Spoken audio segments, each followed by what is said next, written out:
¿Alguna vez ha notado cómo los seguidores de Cristo usamos muchas expresiones familiares de diferentes maneras? Un ejemplo es la expresión nuevo pacto. Cada vez que tomamos la cena del Señor, repetimos lo que dijo Jesús: esta copa es el nuevo pacto. Y en todo el mundo, las iglesias incluyen las palabras nuevo pacto en sus nombres. Sin embargo, si le preguntáramos a la mayoría de los cristianos ¿qué es el nuevo pacto?, obtendríamos un sinnúmero de respuestas diferentes. Pero como veremos en esta lección, el concepto del nuevo pacto influyó tanto a los autores del Nuevo Testamento que podríamos decir que su teología es una teología del nuevo pacto. Y por esta razón, debemos hacer todo lo posible para entender qué es el nuevo pacto. Esta es la tercera lección de nuestra serie El Reino y el Pacto en el Nuevo Testamento. Hemos titulado esta lección El Nuevo Pacto. Exploraremos cómo los autores del Nuevo Testamento se basaron en el concepto del Nuevo Pacto para darle forma a algunas de sus perspectivas teológicas más importantes. Nuestra lección se dividirá en dos partes principales.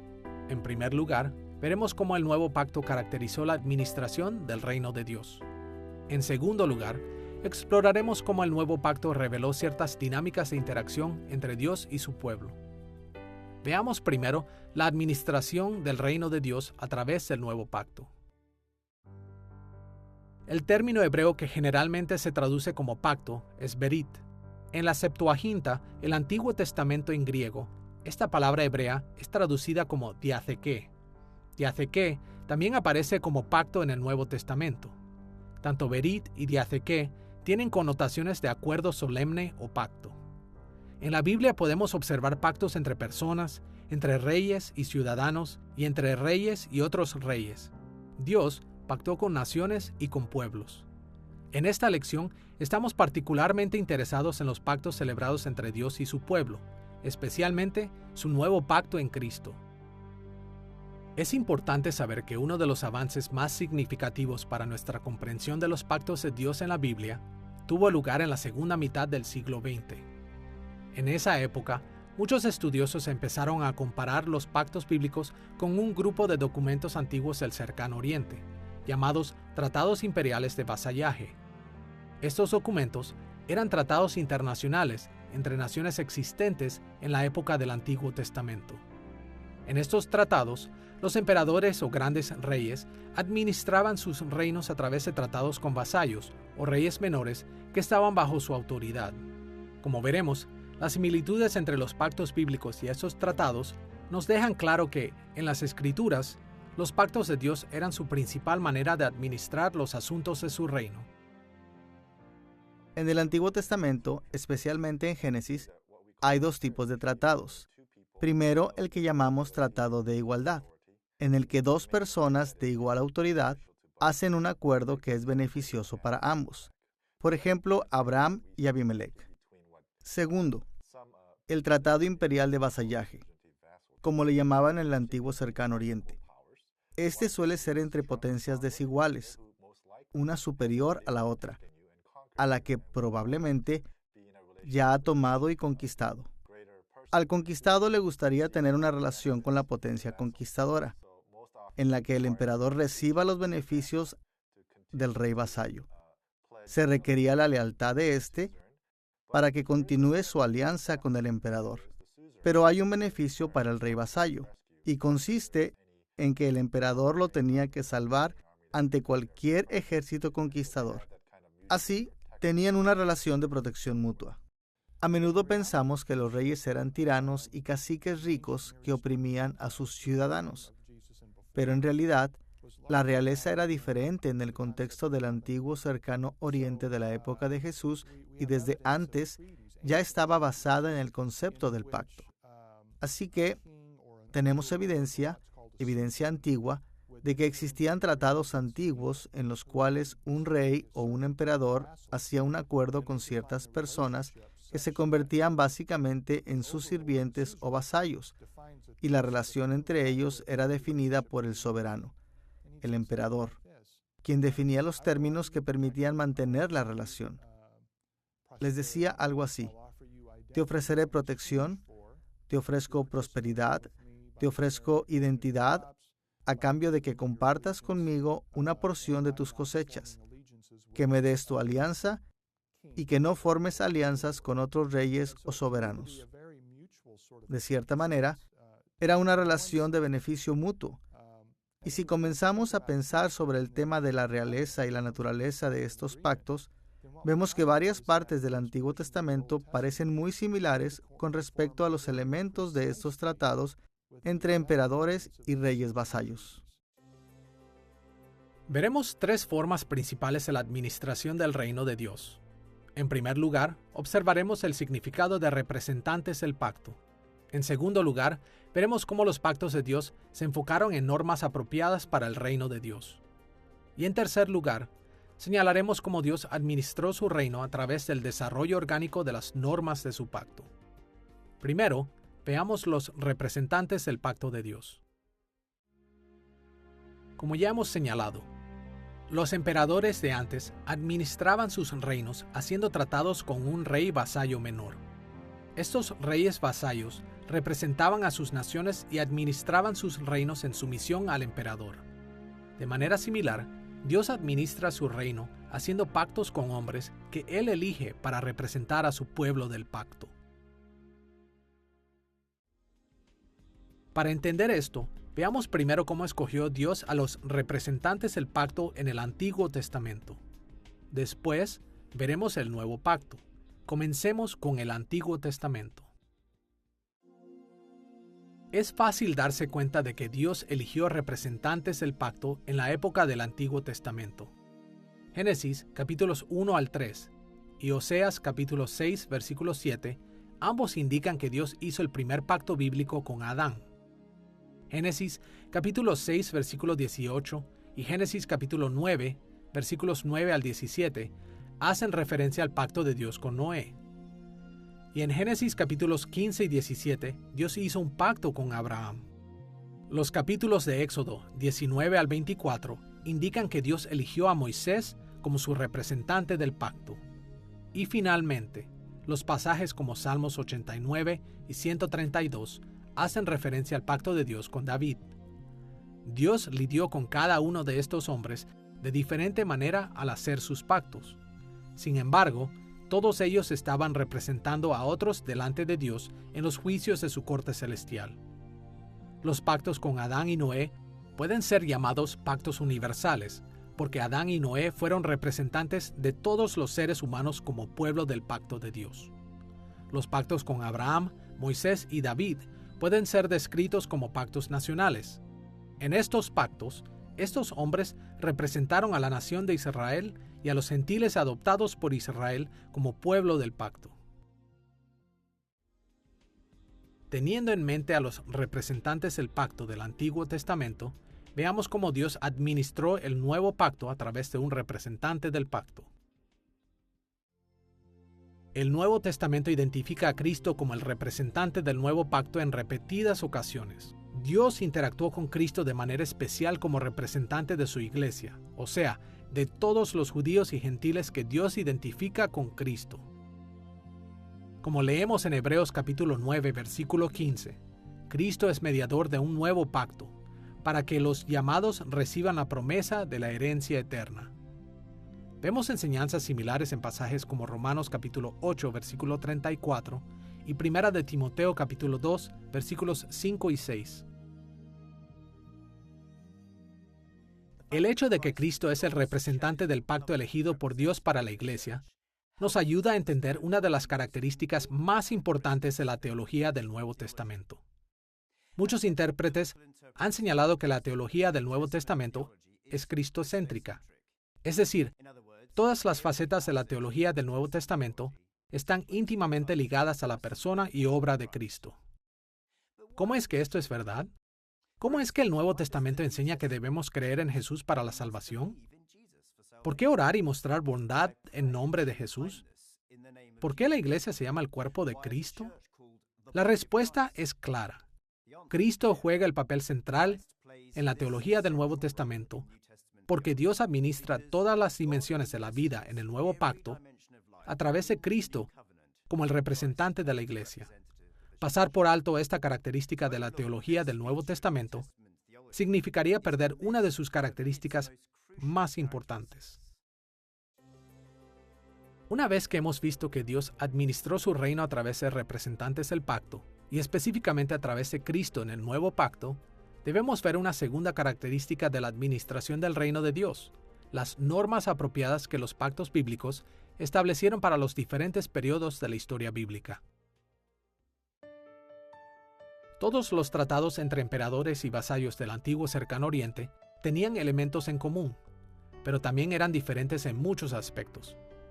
Esto era porque cada tratado abordaba cuestiones específicas que eran pertinentes para cada relación internacional. De la misma manera, todos los pactos de Dios tenían mucho en común, pero los detalles de cada pacto eran diseñados para problemas específicos que eran importantes en diferentes etapas de la historia bíblica.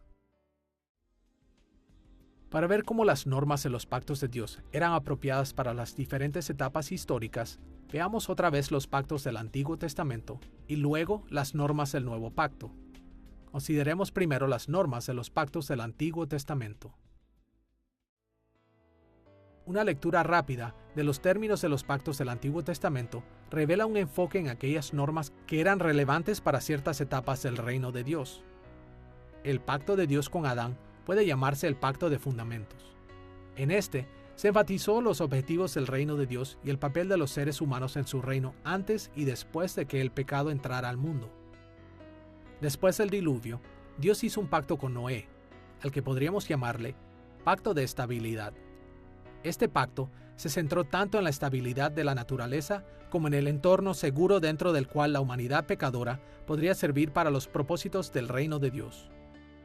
Podemos referirnos al pacto de Abraham como el pacto de elección de Israel. Este se centró en los privilegios y las responsabilidades de Israel como el pueblo elegido de Dios. El pacto con Moisés a menudo es llamado el pacto de la ley porque se centró en la ley de Dios y en cómo Él unificó las tribus de Israel en una sola nación. Con este pacto, Dios guió a su pueblo de Israel hacia su tierra prometida.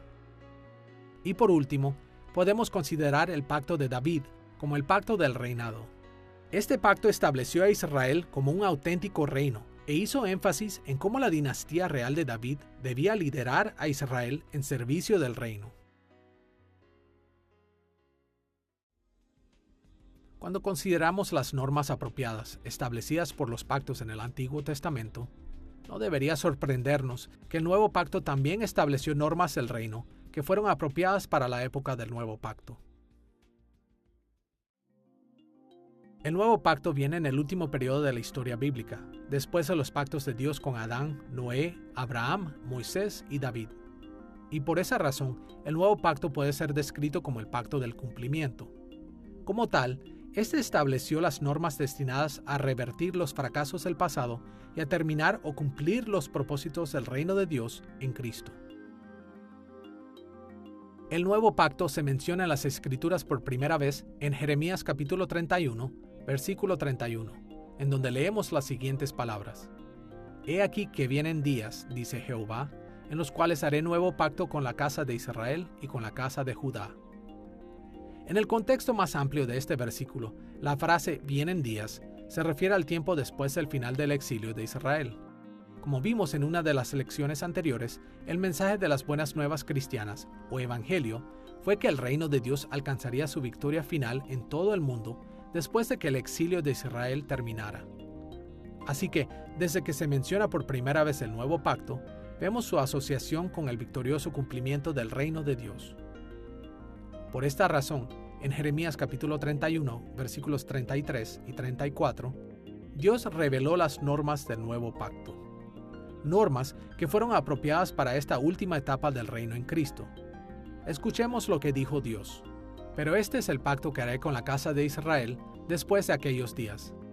Daré mi ley en su mente y la escribiré en su corazón. Y yo seré a ellos por Dios y ellos me serán por pueblo. Y no enseñará más ninguno a su prójimo, ni ninguno a su hermano, diciendo, conoce a Jehová, porque todos me conocerán, desde el más pequeño de ellos hasta el más grande. Porque perdonaré la maldad de ellos, y no me acordaré más de su pecado. Vemos en este pasaje que el nuevo pacto llevará al reino de Dios a su fin último, cuando Dios perdone la maldad de su pueblo y no se acordará más de sus pecados. En esta época de bendiciones finales y eternas para el pueblo de Dios, Él dará su ley en su mente y la escribirá en su corazón. De hecho, Dios prometió hacer esto con cada persona en el nuevo pacto. Como Él mismo lo dijo, todos me conocerán, desde el más pequeño de ellos hasta el más grande. Ahora bien, en pasajes como Deuteronomio capítulo 10, versículo 16 y Jeremías capítulo 4, versículo 4, Dios llama con frecuencia a la nación de Israel a ir más allá de solo hacer pactos de manera externa y a circuncidar sus corazones. En otras palabras, que lo amaran tan profundamente que escribieran su ley en sus corazones. En las normas de la nueva era del pacto, Dios prometió intervenir de tal manera que esto sería una realidad para todo su pueblo del pacto. Después de la resurrección y ascensión de Jesús, la forma que había tomado el reino de Dios se mantuvo igual en que Dios gobierna sobre su pueblo, su lugar, pero su aspecto había cambiado completamente. Lo más importante de que Jesús esté sentado a la diestra de Dios es que, tal y como el apóstol Pedro predicó el día de Pentecostés en Hechos capítulo 2, Él ha derramado su Espíritu Santo sobre su pueblo, así como fue profetizado en el libro de Joel.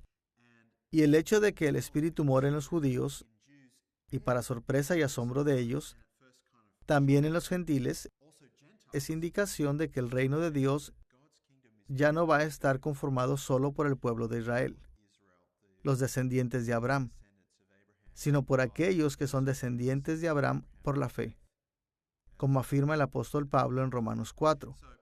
Así que el reino de Dios está constituido de personas de cada tribu, nación y lengua. Cualquiera que tenga fe en Cristo recibirá el Espíritu, y el que tiene el Espíritu tiene a Dios vivo y gobernando en su vida. Como vimos en la lección anterior, Jesús enseñó que la era del nuevo pacto se desenvolverá en 3 etapas. En primer lugar, su inauguración llegó con la primera venida de Cristo. En esta etapa, Cristo cumplió muchas, aunque no todas, las expectativas del nuevo pacto. Después, en la continuación, la era del nuevo pacto continúa por un periodo indefinido a través de la historia de la Iglesia. En esta etapa, Jesús cumple muchas más expectativas, pero no todas todavía. Y finalmente, la era del nuevo pacto alcanzará su consumación en la segunda venida de Cristo, cuando se cumplirán todas las expectativas completamente. Este cumplimiento tripartito del nuevo pacto nos ayuda a reconocer una segunda característica básica de la teología del Nuevo Testamento. Esta teología no solo era cristocéntrica, sino que también se dedicó a explicar las normas del nuevo pacto a medida que se desarrollaban en estas 3 etapas. En efecto, los autores del Nuevo Testamento tuvieron que ajustarse a las expectativas de la vida en el nuevo pacto. Por ejemplo, a diferencia de las expectativas creadas por Jeremías capítulo 31, pasajes como Mateo capítulo 6, versículo 12 y Primera de Juan capítulo 1, versículo 9, explican que los seguidores de Cristo aún necesitan pedir perdón porque siguen violando la ley de Dios. También vemos en pasajes como 2 de Corintios capítulo 11, versículo 13 y Gálatas capítulo 2, versículo 4, que los falsos creyentes siguen conviviendo entre los verdaderos creyentes en la iglesia del nuevo pacto.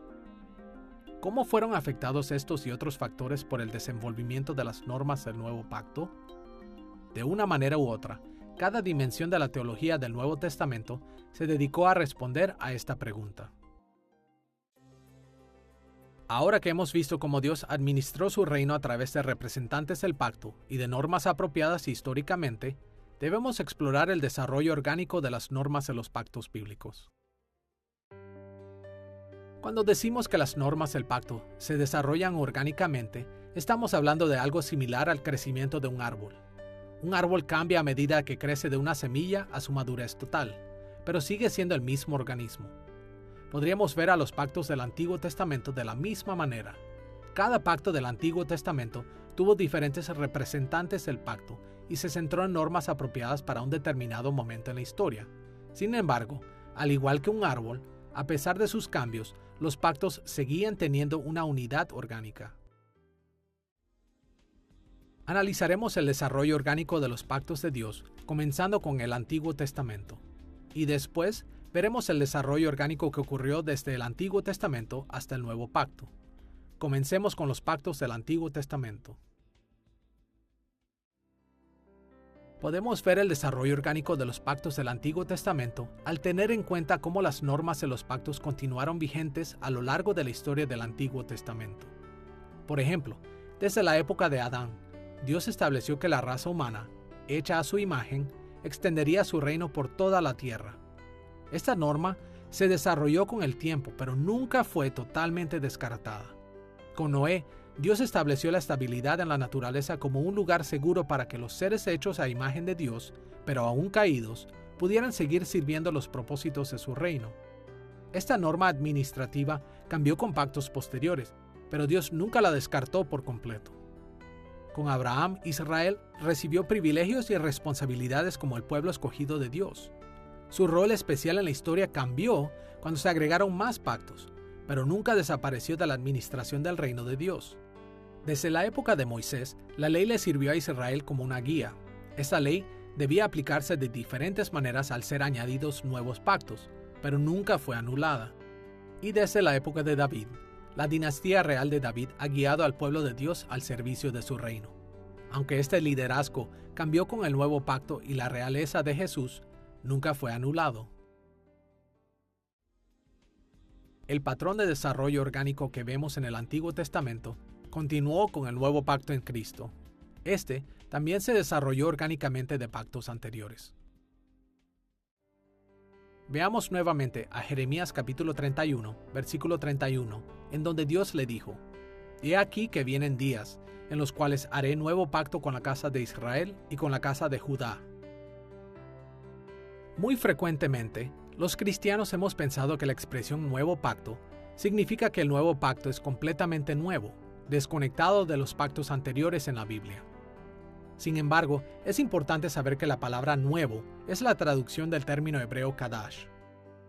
Pasajes como Isaías capítulo 61, versículo 4, Ezequiel capítulo 36, versículo 26 y Job capítulo 29, versículo 20 dejan claro que este término y sus otras formas verbales relacionadas no significan totalmente nuevo.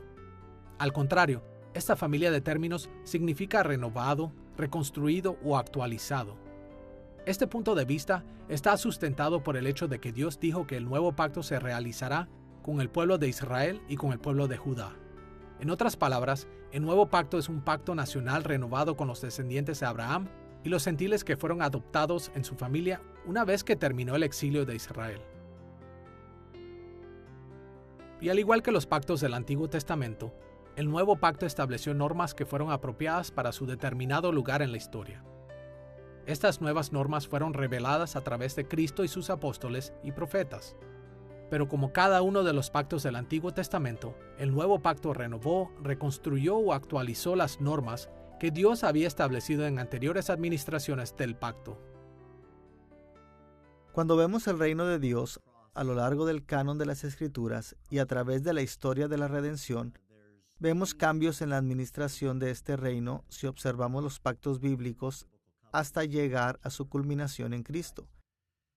Por ejemplo, en el Antiguo Testamento, Dios trae su plan de salvación a través de la nación de Israel en el Antiguo Pacto. Trabaja principalmente con una nación, en una teocracia, una representación visible de que a través de esa nación vendrá el Mesías, el Señor Jesús. Y podemos ver que gran parte de la administración de ese reino ataba a dicha nación a un lugar, una ubicación, una tierra y a un gobierno determinado. Y por esa razón hay ciertos cambios cuando se cumplen las cosas en Cristo, cuando llega el reino en el nuevo pacto. Obviamente, Cristo es el Rey. Él es el único que cumple con todos los requisitos del Antiguo Testamento. Cumple el papel de David y Moisés e inaugura con su vida, muerte y resurrección el reino. Trae el reinado salvador de Dios a este mundo y después desarrolla una comunidad internacional que llamamos la Iglesia, de gente nueva, tanto judíos como gentiles, para que ahora Él reine dentro de y a través de la Iglesia. Es el reinado espiritual de Cristo a través de su pueblo. Hombres, mujeres, niños y niñas se arrepienten y vienen a la fe, y al creer entran en dicho reino, al gobierno salvador de Dios. El reino es internacional y el gobierno de Dios consta de personas que provienen de cada tribu, nación, pueblo y lengua. La iglesia local demuestra esto a través de una especie de teocracia, en la cual Cristo reina a su gente, aunque no es exactamente igual a como era en la antigua nación de Israel. Al observar la administración de Dios de su reino y cómo puede cambiar, no queremos verle como un viejo burócrata inventando un nuevo sistema porque el primero fracasó, un plan B. No es así. Los propósitos de Dios tienen que ser consistentes. Es mejor asumir que los principios que Él sigue son similares y de ahí discernimos qué cambios han ocurrido. El hecho de que Jesús ya no esté presente físicamente es importante para la llegada del Espíritu, para que la iglesia no solo se centre en la presencia física de Jesús en un lugar determinado, sino para dispersarse con el Espíritu de Jesús para llevar su mensaje y misión a todo el mundo. Hay un cambio en los pactos. Lo que previamente había operado bajo la carne, ahora es fortalecido por el Espíritu, para que la meta del pacto antiguo, amar a Dios con todo tu corazón, mente, alma y fuerza, y amar a tu prójimo como a ti mismo, sea alcanzada por todos los creyentes. Estos desarrollos orgánicos entre los pactos del Antiguo Testamento y el Nuevo Pacto nos proporcionan una tercera perspectiva crucial sobre la teología del Nuevo Testamento. Además de ser cristocéntrica y de estar centrada en las normas apropiadas para el desarrollo tripartito del reino de Cristo, la teología del Nuevo Testamento se basó en la teología del Antiguo Testamento. En esencia, la teología del Nuevo Testamento no era una fe nueva, sino que los autores del Nuevo Testamento aplicaron las enseñanzas del Antiguo Testamento a la luz de la revelación de Dios en Cristo. Por esta razón, el Nuevo Testamento es relativamente corto. Este asumió la validez perdurable del Antiguo Testamento. También por eso, los autores del Nuevo Testamento apelaron al Antiguo Testamento cientos de veces para apoyar sus perspectivas teológicas. Así que, cuando decimos que la teología del Nuevo Testamento es la teología del Nuevo Pacto, no nos referimos a que ésta está divorciada del Antiguo Testamento. Por el contrario, cada dimensión de la teología del Nuevo Testamento se basa en la teología del Antiguo Testamento. En esta lección sobre el Nuevo Pacto, hemos explorado la administración del reino de Dios. Vayamos ahora al segundo tema importante en esta lección: las dinámicas de interacción entre Dios y su pueblo en el Nuevo Pacto. Los autores del Nuevo Testamento describen las interacciones entre Dios y su pueblo del pacto de muchas maneras. Escribieron tanto de la gracia de Dios como de su ira. Exigieron obediencia y advirtieron de las consecuencias de la desobediencia. Describieron cómo Dios protege a algunos del daño y cómo llama a otros a sufrir. Estas y muchas otras referencias directas e indirectas a las interacciones entre Dios y su pueblo plantean algunas preguntas importantes. ¿Qué perspectivas teológicas forman la base de esta variedad? ¿Cómo hacían los autores del Nuevo Testamento para entenderlo todo? ¿Cómo analizaron las dinámicas de la interacción humana y divina? Una vez más, comenzaremos con el contexto de los tratados imperiales de vasallaje del antiguo Cercano Oriente. En términos generales, estos tratados se centraban en tres características de las interacciones entre los reyes mayores y los menores. En primer lugar, los reyes mayores siempre decían mostrar benevolencia hacia sus vasallos. En segundo lugar, los reyes mayores también estipulaban las maneras en que sus vasallos debían demostrar su lealtad. Y en tercer lugar, los reyes mayores dictaban las consecuencias de las bendiciones y las maldiciones que los vasallos podían esperar por su obediencia o su desobediencia. Ahora bien, debemos tomar en cuenta que los reyes mayores siempre reservaban el derecho de hacer cumplir los términos de sus pactos como veían conveniente. Pero en general, la benevolencia, la lealtad y las consecuencias formaban los principios básicos a través de los cuales se regían dichas relaciones de tratados. Como veremos, en los pactos bíblicos también aparecen los mismos elementos de las dinámicas de interacción, pero ahora entre los humanos y Dios. Tenemos que tener en cuenta que, como el Rey Supremo, Dios fue quien determinó cómo la dinámica de sus pactos llegaría a su resultado final. Y lo hizo según su propia sabiduría incomparable, no según los estándares de las expectativas humanas.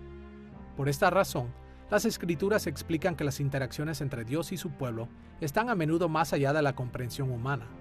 Y como nos recuerdan pasajes tales como Deuteronomio capítulo 29, versículo 29, Isaías capítulo 55, versículos 8 y 9, un número de salmos y libros enteros como Job y Eclesiastés, las maneras en las que Dios implementó estas dinámicas del pacto siempre fueron buenas y sabias. Exploraremos las dinámicas de interacción entre Dios y su pueblo, observando en primer lugar la benevolencia divina que Dios concede a su pueblo. En segundo lugar, veremos cómo los pactos bíblicos llevaban consigo pruebas de lealtad para el pueblo del pacto. Y en tercer lugar, hablaremos de las consecuencias, es decir, las bendiciones y maldiciones que conlleva la obediencia o la desobediencia. Comencemos con la benevolencia divina. Analizaremos el elemento de la benevolencia divina tanto en los pactos del Antiguo Testamento como en el Nuevo Pacto. Consideremos primero la benevolencia divina en los pactos del Antiguo Testamento. El Antiguo Testamento deja muy claro que la benevolencia y la bondad de Dios sostenían las relaciones establecidas por sus pactos. Al comienzo, Dios mostró benevolencia divina hacia Adán como el representante de su pacto en el pacto de fundamentos. Antes de que Adán cayera en pecado, Dios le concedió su bondad a Adán mediante la creación del jardín del Edén y colocándolo ahí como imagen de él mismo. Y también derramó su gracia salvadora sobre nuestros primeros padres, Adán y Eva, después de su caída en pecado. Además, Adán representó a toda la humanidad en el tribunal de Dios. Así las bondades que Dios le mostró a Adán fueron pasadas al pueblo del pacto, al cual él representó. De un modo u otro, Dios continuó mostrando su gracia común a todas las personas, incluyendo a los no creyentes. Y a los verdaderos creyentes, como Abel, Set y muchos otros, Dios también mostró su gracia salvadora. A lo largo de su vida, Noé también recibió benevolencia divina, tanto gracia común como gracia salvadora, como representante del pacto de Dios en el pacto de estabilidad. Y al igual que con el pacto de Adán, las bondades que Dios le mostró a Noé también pasaron al pueblo del pacto que Noé representó, todos los seres humanos. De varias maneras, Dios mostró a todas las personas su gracia común. Y a los verdaderos creyentes, especialmente a aquellos del linaje de Sem, Dios también les mostró su gracia salvadora. Abraham también experimentó la benevolencia divina a través de la gracia salvadora y la gracia común, como representante en el pacto de la elección de Israel. Las bondades que Dios le mostró a Abraham también se las mostró al pueblo del pacto que él representó, los israelitas y los gentiles que más tarde llegarían a ser adoptados por Israel. Dios mostró su gracia común a la gente de dicho pacto, incluyendo a los no creyentes como Esaú. Pero Dios también derramó su gracia salvadora sobre personas fieles tales como Jacob, José y muchos más. Tal y como nos relatan las historias de la vida de Moisés, Dios le mostró la benevolencia divina de gracia salvadora y gracia común en formas únicas a Moisés como representante del pacto de la ley. Y las bondades que Dios le mostró a Moisés se transmitieron a quienes él representaba, la nación de Israel y a los adoptados por Israel. Todos los israelitas se beneficiaron de la gracia común de Dios, incluso aquellos que no tenían fe salvadora. Y Dios también demostró su gracia salvadora a muchos que estaban en Israel y que habían sido adoptados por Israel. Por último, David recibió la benevolencia divina de la gracia salvadora y común de manera especial como representante elegido por Dios en el pacto del reinado. Y las bondades que Dios le mostró a David le fueron transmitidas al pueblo del pacto que él representaba, sus hijos de la realeza, la nación de Israel y los gentiles adoptados por Israel. Según la gran sabiduría de Dios, todos experimentaron la gracia común en Israel, incluyendo los no creyentes. Sin embargo, los verdaderos creyentes en Israel también recibieron la gracia salvadora de Dios. La benevolencia divina de Dios a través de los pactos del Antiguo Testamento guiaron las maneras en las que la benevolencia de Dios influiría las dinámicas del Nuevo Pacto también. En primer lugar, el Nuevo Testamento resalta la benevolencia de Dios hacia Cristo, el nuevo representante del pacto. Debemos tener claro que, al igual que Adán, antes de la caída en el pecado, Jesús nunca necesitó de la misericordia, el perdón o la gracia salvadora de Dios.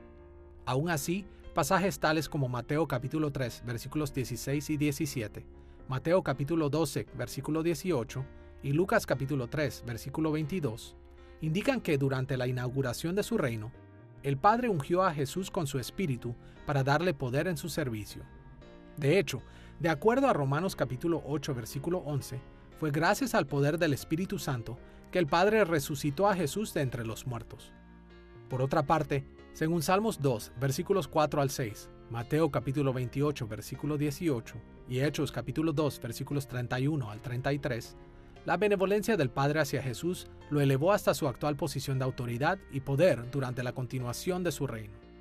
Y esta bondad le dará a Cristo los privilegios y la gloria que recibirá en la consumación de su reino.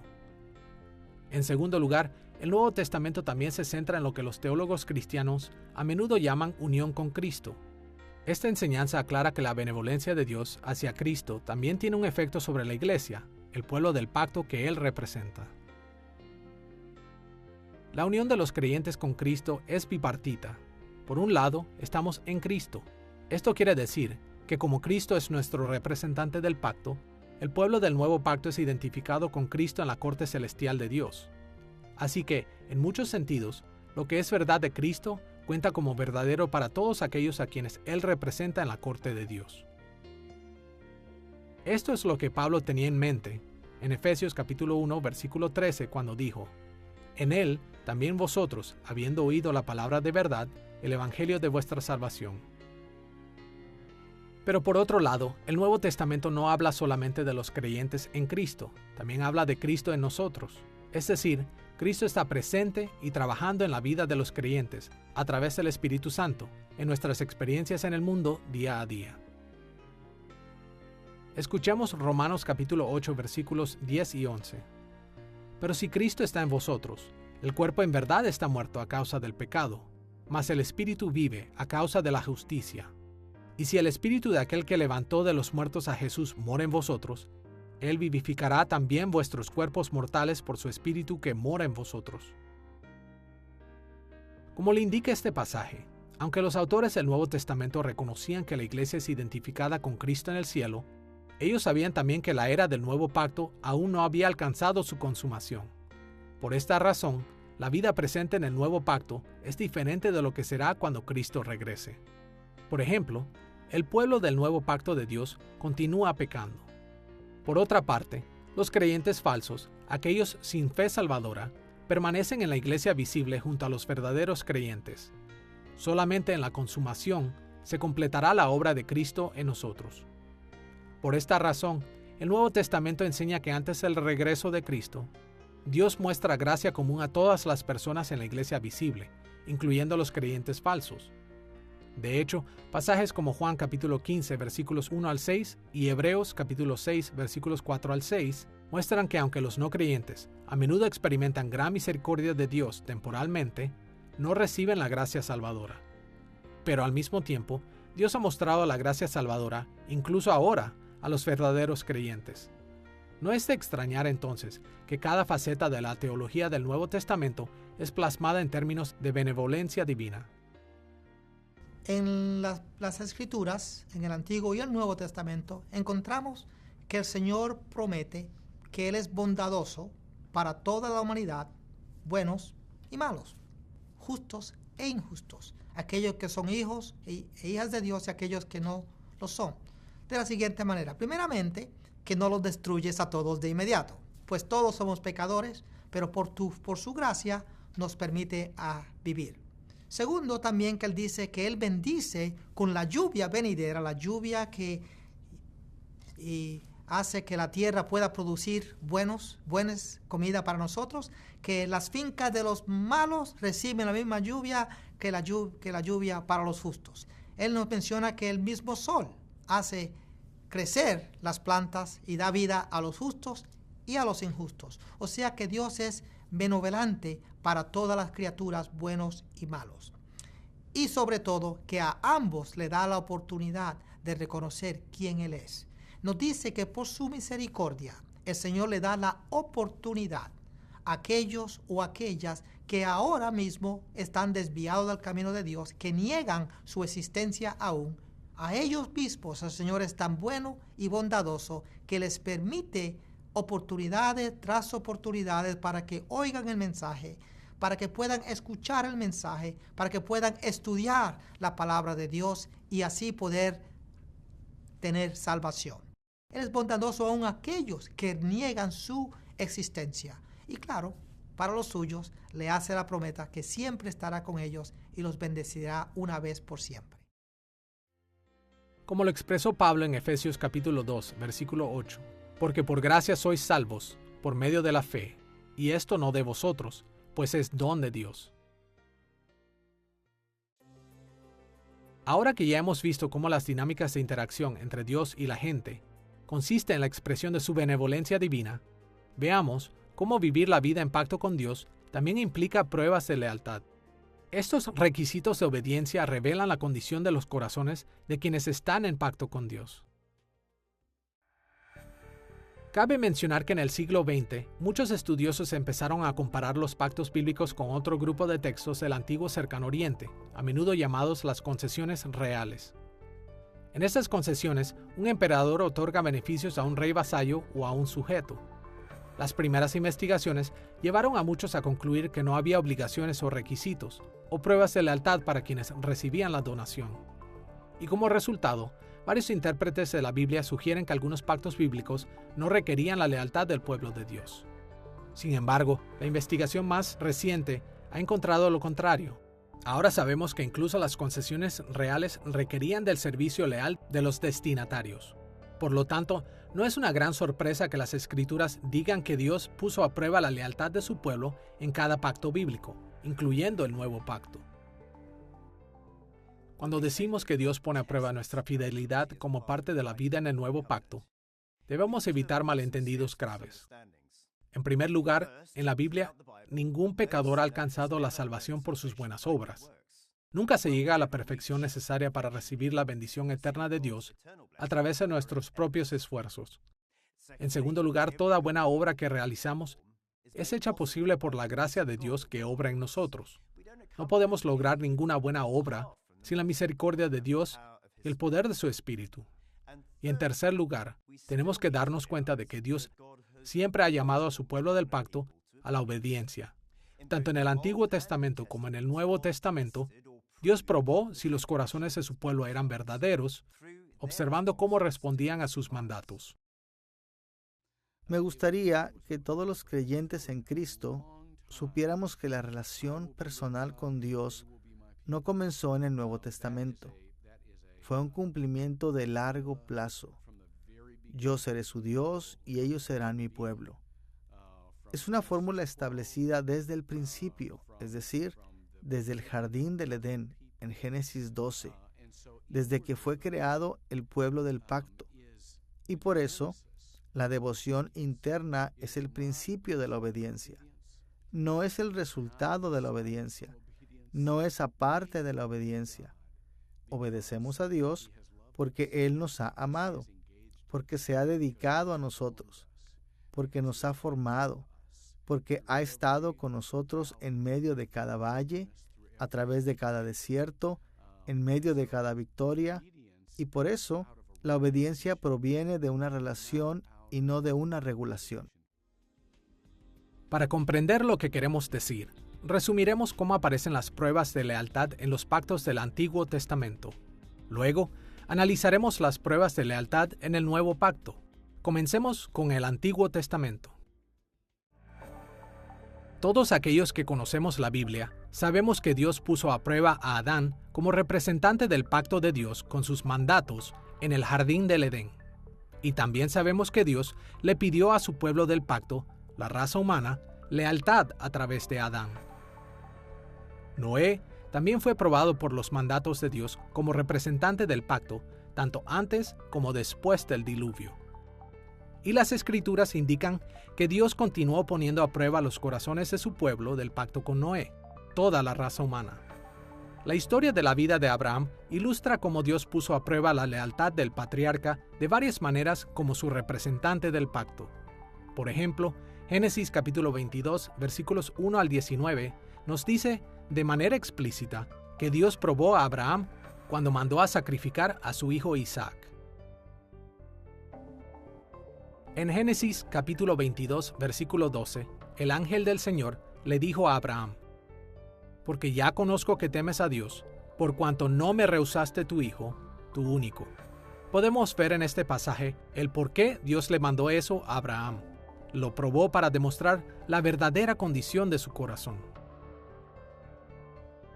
De manera similar, las Escrituras enseñan que Dios puso a prueba la lealtad de su pueblo del pacto en Abraham, el pueblo de Israel y los gentiles adoptados en Israel. Moisés fue probado por órdenes de Dios a lo largo de su vida como el representante de Israel del pacto. Y Dios le explicó a su pueblo del pacto, de manera explícita, que les dio la ley para ponerlos a prueba. Escuchemos Deuteronomio capítulo 8, versículo 2, en donde Moisés le dice a la gente: «Y te acordarás de todo el camino por donde te ha traído Jehová tu Dios estos 40 años en el desierto, para afligirte, para probarte, para saber lo que había en tu corazón, si habías de guardar o no sus mandamientos». De la misma manera, la historia de la vida de David indica que Dios puso a prueba la lealtad de David como el representante del pacto real de Israel. Y como se ilustra en varias ocasiones en el resto del Antiguo Testamento, Dios continuó poniendo a prueba a su pueblo del pacto, los hijos de David y la nación de Israel, a lo largo de sus generaciones. Ya que hemos mencionado las pruebas de lealtad de Dios en los pactos del Antiguo Testamento, exploremos la manera en la que Dios pone a prueba la lealtad de su pueblo en el Nuevo Pacto. Como hemos visto, la gracia de Dios ha sido derramada como nunca antes en la historia bíblica en el Nuevo Pacto. Sin embargo, también es evidente que el Nuevo Testamento tiene infinidad de mandatos y directivas de Dios. ¿Por qué? Bueno, al igual que en los pactos del Antiguo Testamento, el Nuevo Pacto también requiere pruebas de lealtad. Por esa razón, el Nuevo Testamento pone énfasis en la fidelidad de Cristo como el representante del Nuevo Pacto. Este nos dice que, durante la inauguración del reino, Jesús pasó todas las pruebas de lealtad que Dios requirió de él. En Hebreos capítulo 4, versículo 15, leemos lo siguiente: «Tenemos uno que fue tentado en todo según nuestra semejanza, pero sin pecado». Y escuchemos Filipenses capítulo 2, versículo 8, donde Pablo se refiere a la notable obediencia de Cristo. «Y estando en la condición de hombre, se humilló a sí mismo, haciéndose obediente hasta la muerte, y muerte de cruz». En la teología del Nuevo Testamento, la cúspide del leal servicio de Jesús a Dios fue su muerte voluntaria en la cruz. Pero ¿por qué fue tan importante este acto de obediencia? Desde el momento en que el pecado entró al mundo, Dios hizo provisiones temporales para los pecados de su pueblo del pacto, mediante la sangre de los sacrificios de animales. Pero como Hebreos capítulo 10, versículos 1 al 14 nos enseña, estos sacrificios eran incapaces de asegurar el perdón final y permanente del reino victorioso de Dios. Y así, cuando el exilio de Israel se acerca, Dios reveló en Isaías capítulo 53, versículos 1 al 12, que necesitaba la muerte voluntaria del siervo del Señor, el Mesías, como expiación por los pecados de su pueblo. Por su muerte, el representante del pacto real llevaría al pueblo de Dios hacia la gloria de su victorioso reino eterno. Jesús cumplió ese papel en la inauguración cuando se sometió voluntariamente a la muerte en la cruz. Esto lo vemos en pasajes como Mateo capítulo 8, versículo 17, Hechos capítulo 8, versículos 32 y 33, Romanos capítulo 6, versículo 10 y Primera de Pedro capítulo 2, versículos 22 al 25.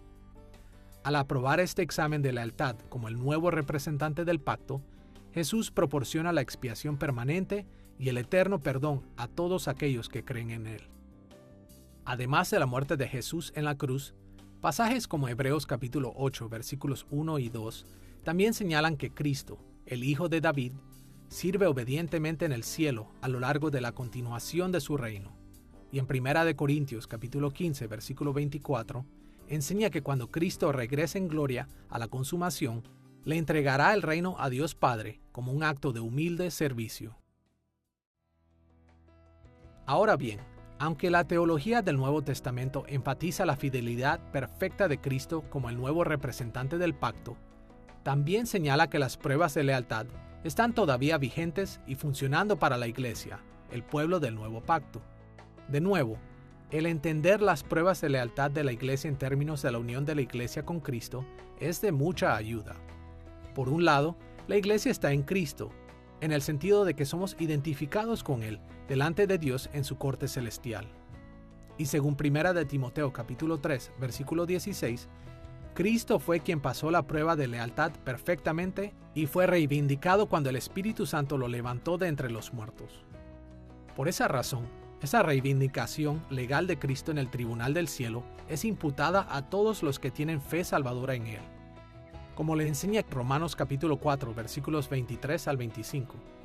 En Cristo, los creyentes son juzgados como quienes ya han pasado la prueba, porque Cristo ya ha pasado la prueba a nombre de nosotros. Esta maravillosa verdad acerca de Cristo en la corte celestial de Dios es la base para la perspectiva teológica del Nuevo Testamento, a la cual los teólogos protestantes han llamado sola fide o justificación solo por la fe. Sin embargo, por otro lado, la unión con Cristo se refiere también a la experiencia cotidiana de Cristo en nosotros.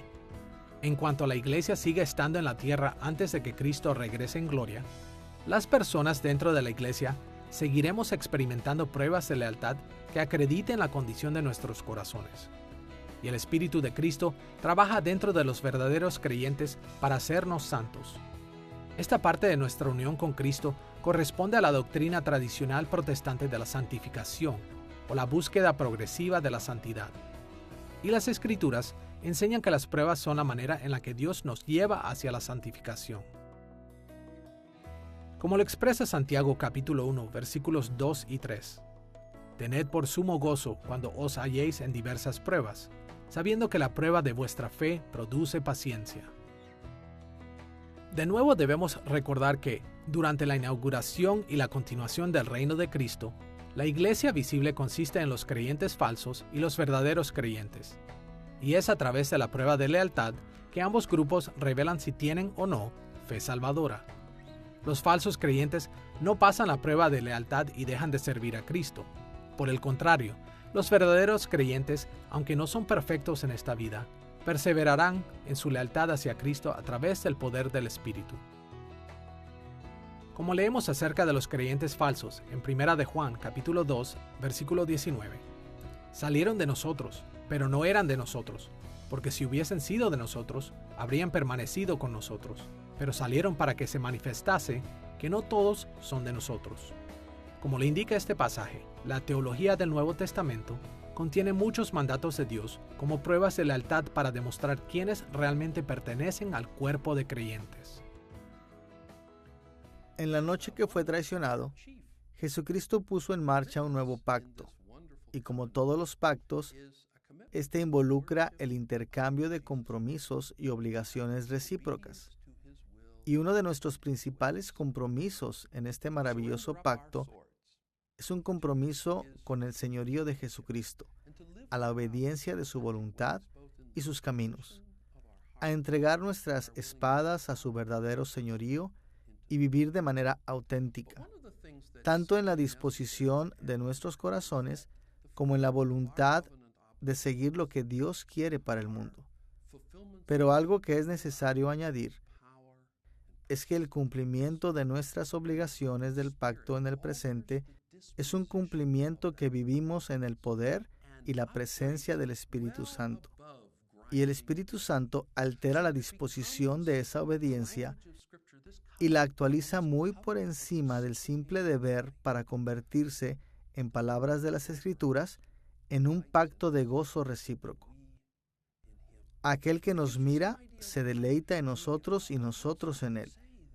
Y eso nos da una idea de por qué el apóstol decía que el reino de Dios no es de ver simplemente, sino justicia, paz y gozo en el Espíritu Santo.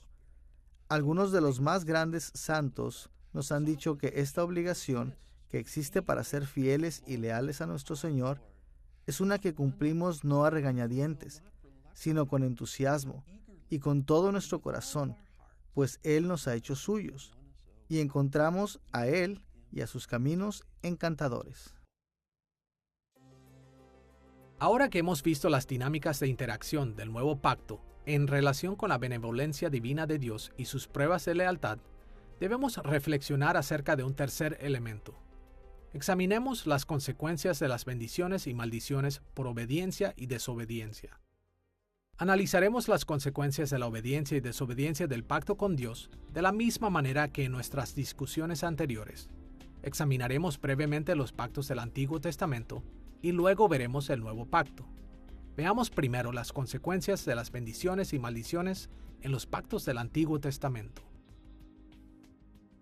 Antes del Nuevo Pacto, las consecuencias de bendiciones o maldiciones eran dimensiones cruciales de la interacción de Dios con sus representantes y con su pueblo.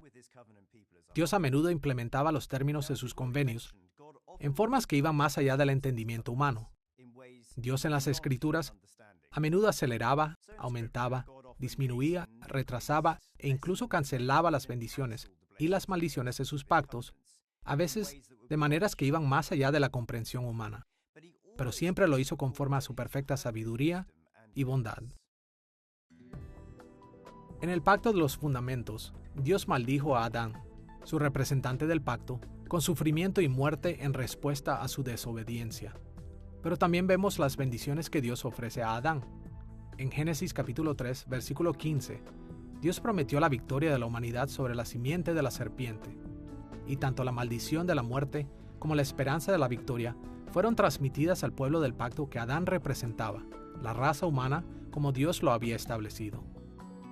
En el pacto de la estabilidad de la naturaleza, el representante del pacto, Noé, recibió las bendiciones correspondientes a su servicio fiel, pero también continuó enfrentando las maldiciones, como problemas en su familia después del diluvio. A las generaciones futuras, es decir, el pueblo del pacto que Noé representó, también les llegaron semejantes bendiciones y maldiciones. En el pacto de la elección de Israel, Abraham también recibió las consecuencias de las bendiciones y maldiciones como representante del pacto de Dios. Estas consecuencias pasaron al pueblo del pacto de Israel y a aquellos que fueron adoptados en Israel en las generaciones subsiguientes. De manera similar, en el pacto de la ley, Moisés también recibió las bendiciones y las maldiciones de Dios como representante del pacto. Además, la ley de Moisés describió muchas bendiciones específicas y aquellas maldiciones que le llegarían a la gente del pacto, tanto de Israel como a los gentiles adoptados en Israel. En el pacto del reinado, David mismo, como representante del pacto, recibió las consecuencias de las bendiciones y maldiciones cuando fue fiel y cuando fue infiel. Lo mismo sucedió con el pueblo del pacto que él representó, su descendencia real y el pueblo de Israel y los gentiles adoptados en Israel. Hemos visto brevemente las consecuencias de las bendiciones y maldiciones en los pactos del Antiguo Testamento. Estas consecuencias establecieron lo que los autores del Nuevo Testamento enseñaron acerca de las consecuencias en el Nuevo Pacto en Cristo. La teología del Nuevo Testamento enfatiza que Cristo, como representante del Nuevo Pacto, experimentó tanto las maldiciones de Dios como sus bendiciones. Como señala Pablo en Gálatas capítulo 3, versículo 13, Jesús soportó la maldición de Dios por los pecados de todos aquellos que creen en Él al sufrir la muerte en la cruz. Ahora bien, Jesús no estuvo bajo las maldiciones de Dios a causa de sus propias faltas. Él no tenía pecados personales, pero en cumplimiento con Isaías capítulo 53, versículos 1 al 12, Él cargó con el juicio de Dios como sustituto real inocente del pueblo de Dios en todas las épocas. Sin embargo, debido a su propia justicia, Cristo también recibió las bendiciones de Dios. Jesús es el único ser humano que sirvió perfectamente a Dios y merece la recompensa de la bendición eterna. Escuchamos la conexión entre la obediencia de Cristo y la bendición de Dios en Filipenses capítulo 2, versículos 8 y 9. Cristo, haciéndose obediente hasta la muerte, y muerte de cruz, por lo cual Dios también le exaltó hasta lo sumo y le dio un nombre que es sobre todo nombre. En la teología del Nuevo Testamento, la resurrección y ascensión de Jesús en la inauguración del reino fueron la recompensa justa por su perfecta obediencia a Dios. Jesús goza de la bendición de Dios a través de la continuación de su reino, al reinar sobre toda la creación a la diestra del Padre, y será aún más bendecido en la consumación de su reino cuando reciba la herencia eterna del reinar sobre la nueva creación.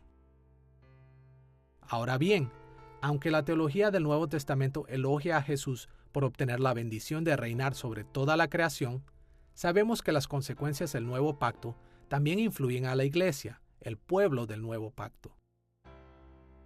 Nuevamente, la doctrina del Nuevo Testamento de la unión con Cristo señala dos lados de esta realidad.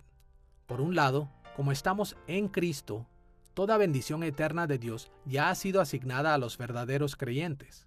Los verdaderos creyentes podemos descansar con toda confianza en el hecho de que nunca experimentaremos la maldición eterna de Dios. Sus bendiciones eternas son seguras porque Cristo es su representante del pacto. Pablo tenía este concepto en mente cuando escribió su conocida doxología en Efesios capítulo 1, versículo 3. Bendito sea el Dios y Padre de nuestro Señor Jesucristo, que nos bendijo con toda bendición espiritual en los lugares celestiales en Cristo. Ya que somos identificados con Cristo en el cielo, los creyentes verdaderos hemos recibido toda bendición espiritual. Al igual que Cristo llevó las maldiciones eternas de Dios por nosotros, Él también recibió la recompensa eterna de las bendiciones del Padre a nombre de nosotros. Por otro lado, nuestra unión con Cristo también significa que Cristo está en nosotros. Es decir, está trabajando en los verdaderos creyentes para que experimenten las consecuencias de la obediencia y la desobediencia en su vida diaria. Ahora bien, debemos recordar que hasta que Cristo regrese en gloria, la iglesia visible está formada por creyentes falsos y verdaderos creyentes, y la teología del Nuevo Testamento explica cómo las consecuencias de las bendiciones y las maldiciones, tanto en esta vida como en la eternidad, se aplican a ambos grupos. Pasajes como Lucas capítulo 12, versículos 45 y 46, y Romanos capítulo 2, versículos 4 y 5, explican que, para los creyentes falsos que se rebelan en contra de Dios, las bendiciones que reciben en esta vida aumentarán las maldiciones eternas de Dios en el juicio final. Y las dificultades y las maldiciones que padecen en esta vida son una muestra de las maldiciones eternas que recibirán cuando Cristo regrese. Por el contrario, los verdaderos creyentes también reciben tanto las bendiciones como las maldiciones en esta vida. Pero las bendiciones que reciben los verdaderos creyentes en esta vida son una muestra de las bendiciones eternas que vendrán en la consumación del reino. Y para verdaderos creyentes, pasajes como Hebreos capítulo 12, versículos 1 al 11, nos dicen que las dificultades temporales o maldiciones son en realidad disciplina y amor paternal de Dios. Estas dificultades santifican y aumentan la bendición eterna que recibiremos cuando Cristo regrese.